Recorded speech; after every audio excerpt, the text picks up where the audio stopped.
What I know about the governor is he has a deep passion and care for the kids of the state.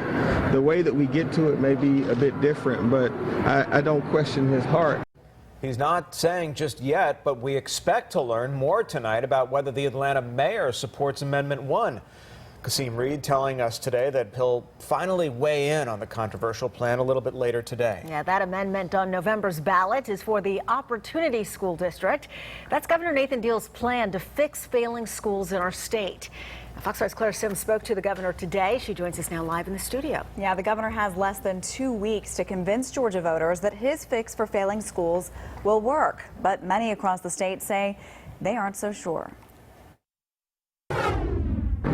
I'm concerned about those children that are in these chronically failing schools. Governor Nathan Deal stands by his Opportunity School District plan at the state capitol Wednesday. Voters will decide Election Day whether to amend the state's constitution to allow Deal to implement the OSD in an attempt to improve the state's failing schools. Under the governor's plan, schools that earn failing scores for 3 years in a row would be subject to state intervention.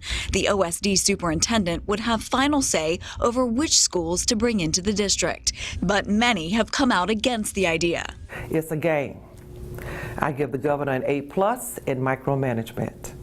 But he's scamming Georgia. Verdallia Turner is the president of the Georgia Federation of Teachers and says the plan is less about improving education and more about taking control. She and others have concerns about who will oversee the special school district. The superintendent of the OSD will have the authority to waive the policies of the Department of Education. Who is the superintendent? Who will that person be? What are the standards? What's the criteria? That could be anyone. Governor Deal would have the power to appoint the superintendent, and the state Senate would have to confirm his choice.